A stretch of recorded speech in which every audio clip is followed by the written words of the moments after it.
Hello കൂട്ടുകാരെ, നമുക്കിന്നൊരു അടിപൊളി ഓട്സിൻ്റെ റെസിപ്പി നോക്കിയാലോ. നിങ്ങൾക്ക് ഇതിന് ഓവർ നൈറ്റ് ഓട്സ് ആയിട്ടോ ഓവർ ഡേ ഓട്സ് ആയിട്ടോ ഒക്കെ യൂസ് ചെയ്യാം.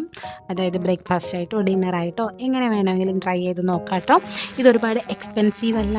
എക്സ്പെൻസീവ് മീൻസ് ഞാൻ എന്താ ഉദ്ദേശിച്ചതെന്ന് വെച്ച് കഴിഞ്ഞാൽ, മിക്ക ഓട്സിൻ്റെ റെസിപ്പീസിലും ഞാൻ കണ്ടിട്ടുള്ളത് കുറേ ബെറീസ് അല്ലെങ്കിൽ കുറേ സീഡ്സ്, കുറേ നട്ട്സ് ഇതൊക്കെ ഒരുപാട് ആഡ് ചെയ്യും. പക്ഷേ സാധാരണക്കാർക്ക് എപ്പോഴും അത് അഫോർഡ് ചെയ്യാൻ പറ്റണം എന്നില്ല. കാരണം എല്ലാവരുടെ കയ്യിലും ഈ സാധനങ്ങളൊന്നും ഉണ്ടാകണം എന്നില്ല. പക്ഷേ നമുക്ക് കിട്ടുന്ന കുറച്ച് സാധനങ്ങൾ കൊണ്ട് നമുക്ക് നല്ല ടേസ്റ്റി ആയിട്ടുള്ള ഒരു ഓട്സിൻ്റെ റെസിപ്പി നോക്കാം.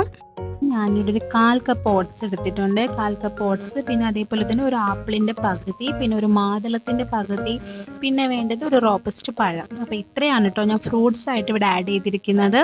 അടുത്തതായിട്ട് നമുക്ക് വേണ്ടത് കുറച്ച് നട്ട്സാണ് കേട്ടോ. നട്ട്സായിട്ട് ഞാനിവിടെ കുറച്ച് പീനട്ട്സും അതേപോലെ തന്നെ ബദാമും കാഷ്യൂ നട്ടുമാണ് എടുത്തിരിക്കുന്നത്. വളരെ കുറച്ച് മതി.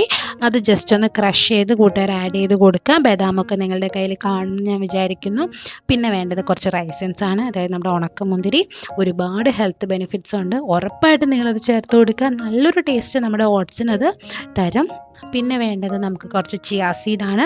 ഞാനിവിടെ ഒരു ടേബിൾ സ്പൂണോളം ചേർത്ത് കൊടുക്കുന്നുണ്ട്. ഓൺലൈനിലൊക്കെ നമുക്ക് സുലഭമായിട്ട് വാങ്ങിക്കാൻ കിട്ടും. സീഡായിട്ട് ഞാൻ അതൊരെണ്ണം മാത്രമേ ചേർത്ത് കൊടുക്കുന്നുള്ളൂ. അപ്പോൾ കൂട്ടുകാർ അത് ഉറപ്പായിട്ട് ആഡ് ചെയ്ത് കൊടുക്കുക. ഞാൻ 1/2 കപ്പ് പാലും അതേപോലെ തന്നെ 1/2 കപ്പ് വെള്ളവുമാണ് കേട്ടോ ചേർത്ത് കൊടുക്കുന്നത്.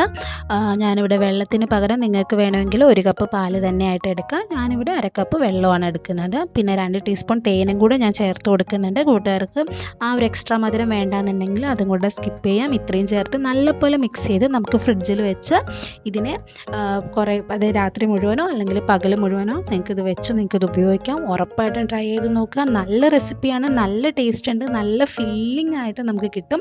അപ്പം എല്ലാവരും എന്നെയും കൂടെ സപ്പോർട്ട് ചെയ്യുക. അപ്പോൾ അത്രയേ ഉള്ളൂ. Bye bye.